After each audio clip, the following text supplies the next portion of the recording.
Hi Libra, welcome to the Soul Escape, welcome to your weekly reading. तो देखते हैं इस वीक आपके पर्सन आपको क्या मैसेज देना चाहते हैं। और अगर आप सिंगल हैं तो ये मैसेज आपके फ्यूचर स्पाउस की तरफ से है। तो देखते हैं आपके फ्यूचर स्पाउस आपको क्या मैसेज देना चाहते हैं। कुछ कार्ड्स फॉलो आउट करे हैं, let's consider these. I want only 3 cards. Spirit please give me 3 cards from these. 2 cards गिरे हैं and 1 we will choose. Okay, एक कार्ड और गिर गया है। So this is it, 3 cards we have the page of pentacles. Page of pentacles message होता है knight of cups. They are giving you a message of love and attraction. So they are saying that I love you, I am very attracted to you. मैं आपसे कुछ बात करना चाहता हूँ या करना चाहती हूँ। एंड दे वॉन्ट टू, जैसे कि यहाँ पर आप एक लेटर देख रहे हैं, they want to write a letter to you, और ईमेल या टेक्स्ट या फिर जिस भी कम्युनिकेशन मोड से आप अक्सर बात करते हैं, रिटन मोड है ये। तो वो आपसे कुछ कहना चाहते हैं, कुछ मैसेज भेजना चाहते हैं, और ये मैसेज उनके एक तरीके से इससे रिलेटेड है, feelings. They want to tell you how attracted they are towards you.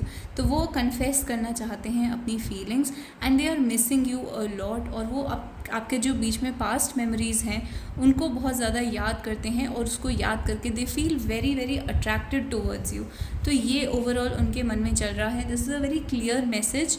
तो इसमें इससे ज़्यादा और कुछ नहीं है। That they are just saying that I love you, I want to be with you, I feel attracted towards you. और ये कार्ड जो होता है फिजिकल इंटीमेसी का कार्ड भी होता है।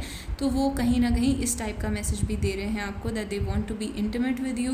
तो इस टाइप का मैसेज है आपके लिए। एंड प्रपोजल, अगर उन्होंने आपको अभी तक प्रपोज नहीं करा है तो वो प्रपोज करना चाहते हैं आपको, and they want to give you some kind of an offer. Pay attention to the red flags, the signs are cautioning you. अगर आप अपने पर्सन में कोई रेड फ्लैग्स देख रहे हैं, यानी उन्होंने आपको अब्यूज़ करा या फिर कुछ भी ऐसा जो रेड फ्लैग जैसा हो, इमोशनली उनका बिहेवियर कुछ ज़्यादा अच्छा नहीं है, रूड है कभी कभी एंड ऑल दोज थिंग्स, तो you can be stay away from them. Even if they want to propose to you, they are it's the universe is saying कि आपको उनसे दूर रहना चाहिए अगर उन्होंने कहीं पर भी ऐसा बिहेव करा जैसे उन्होंने अपनी कमिटमेंट को ऑनर नहीं करा, आपके साथ कुछ भी बिट्रेयल करा, डिसीटफुल बिहेवियर रहा है उनका, या कुछ भी रेड फ्लैग्स थे। तो the other card is getting to know each other, यानी कि ये टाइम है एक दूसरे को जानने का। As you reveal your innermost self to each other, your bond deepens.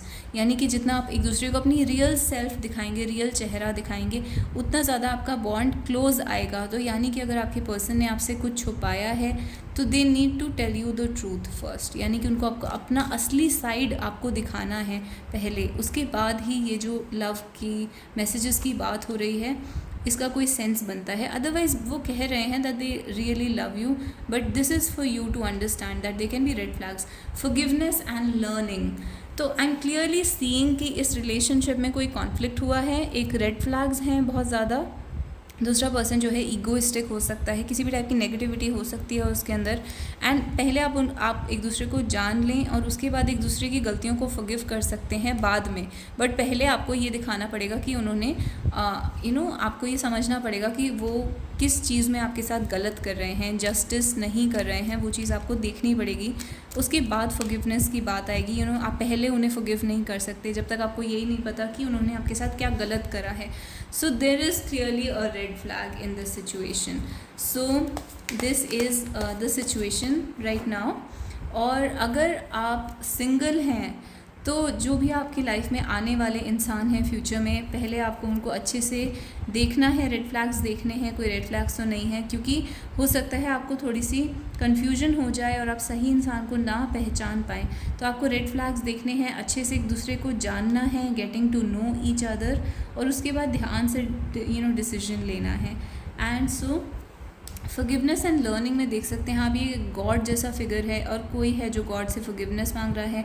तो अगर आपकी लाइफ में अभी लव नहीं आ रहा है तो you need to ask God to forgive you for some kind of past karma, जो भी आपने पास्ट कर्मा करे हैं जिसकी वजह से लव आपकी लाइफ से जा रहा है या नहीं आ रहा है। You need to ask God to forgive you and God will show you some kind of science, and universe के जो साइंस और मैसेजेस होते हैं वो आपके सामने आना शुरू हो जाएंगे if you ask God to forgive forgive you and not repeat that mistake, जो भी आपने, अगर आपको पता है कि आपने कुछ गलत करा है तो. And let's just get some kind of messages from the fish bowl. So from the fish bowl we have obsessed. Your person can be obsessed with you. I think I want marry you.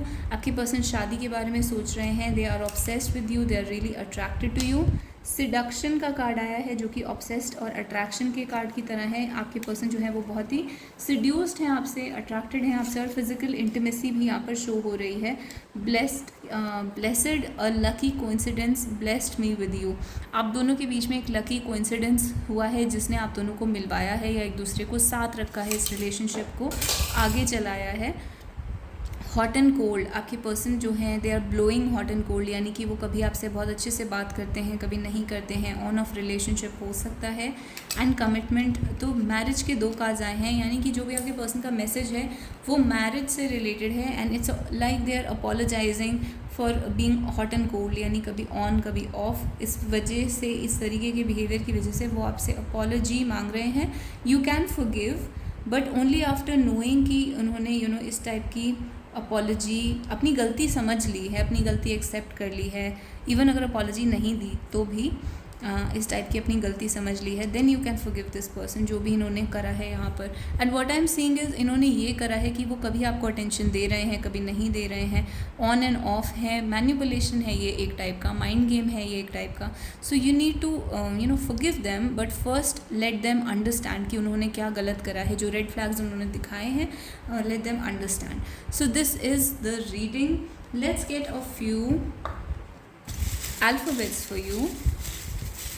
Alphabets देख लेते हैं. आपके, ये आपका initial हो सकता है, आपके पर्सन का हो सकता है, या जहाँ आप मिले हैं, जहाँ आप अक्सर मिलते हैं उसका हो सकता है. तो एन आया है. N for nest. We have I for ink pot. We have C for cat. We have K for kite. We have W for west. We have O for orange. We have R. We have Z for zebra.